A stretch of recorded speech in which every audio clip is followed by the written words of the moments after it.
The next preference. Thank you very much, my colleague and friend, Honorable Babu Owino. Mine is to just add weight to what statement we have issued as Team Ground. And I want to be a little bit more assertive on matters life. You all know that we have had very many conflicting reports coming through on how many young people who are protesting in the streets were abducted, how many were killed, how many are still missing, how many cases have been processed by IPOA, and I'm sure you know that no agency is giving us information that is matching with the other. We have had engagement with Kenya National Commission on Human Rights, and we have their report here.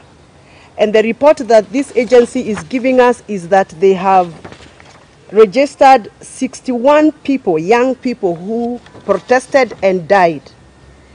And their bodies have been located in many mortuaries in this country, ranging from Narok, Nakuru, City Mortuary, Nairobi, Kakamega, Eldoret, Isebania, Thika, Nanyuki, Eldoret, Kapsabet, Rongo, Kasarani, Embu, Homa Bay, Kisumu, Nyeri PGH, Nyahururu Hospital, Bungoma County Hospital, Kakamega Hospital, Kitengela, Kenyatta National Hospital Mortuary, and Mulolongo, and Kiambu Uplands Funeral Home.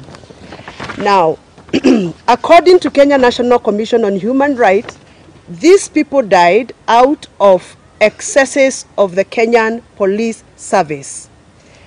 The IPOA, the statutory body that is supposed to be oversighting the activities of the Kenya National Police Service, have indicated that they have picked up their own investigations. And according to them, they only have registered 50 people who died, not 61 that we have received from Kenya National Commission on Human Rights. And out of the 50 cases IPOA has registered, they have also registered 19 people who are abducted or reported abducted and missing. But out of all those cases, IPOA has only been able to process 4 files and submitted those files to the DPP. Out of the 4 files, 3 were returned to them because they were not done properly and there was no evidence. They have only been able to successfully submit 1 file. Now, this is my concern and our concern as parents, and I'm sure this is a concern even for many parents who are following us. It cannot be that a country that is governed by the rule of law, over 61 people dead, and only 1 case can be accounted for. Yet we have seen 2 foreigners missing somewhere in the boundaries between Kenya and Ethiopia. And we have seen the IG and the acting IG and the DCI personally go to that area to locate 2 foreigners who are apparently missing. But we cannot locate the 19 cases IPOA has registered as abducted cases. Does it mean that foreigners are more important than Kenyans? Are we still being governed by the rule of law? Are we still following the fundamentals of human rights protection as enshrined by the Kenyan Constitution? So for me as a mother, representing many mothers and many fathers of this country, we want to echo our complaint, our dissatisfaction with the processes that the government of Kenya has put in place to provide accountability for the protesters who were abducted and those that were killed. The president is on record saying that his government is going to come up with a program for compensation, to compensate the families that lost their loved ones, to compensate the families of those that have patients in the wards and some patients at home. And we have not seen any effort by the government to even come out and tell us, now that this has happened and 2 months are gone, this is what we are going to do as a government.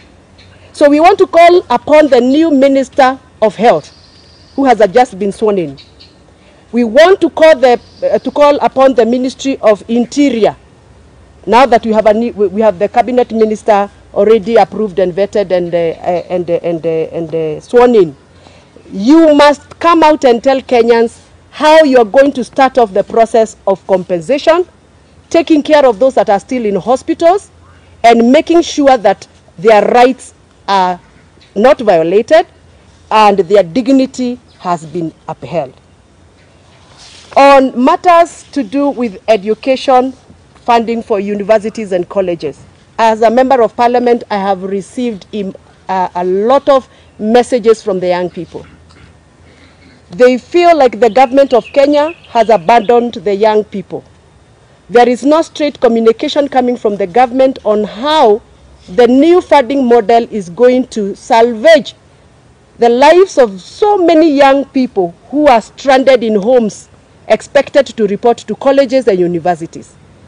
We are requesting the government to come out very clearly and give out a clear guideline. We are only seeing some letters flying in the social media, but nobody is doing a presser like this to address this issue and explain to the young people.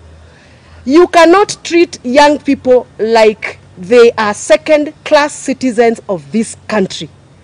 This is the future of this country, and you are no longer going to assume the young people of Kenya the way we have done. So we are requesting and demanding, let us demand, because I think it's our right, that the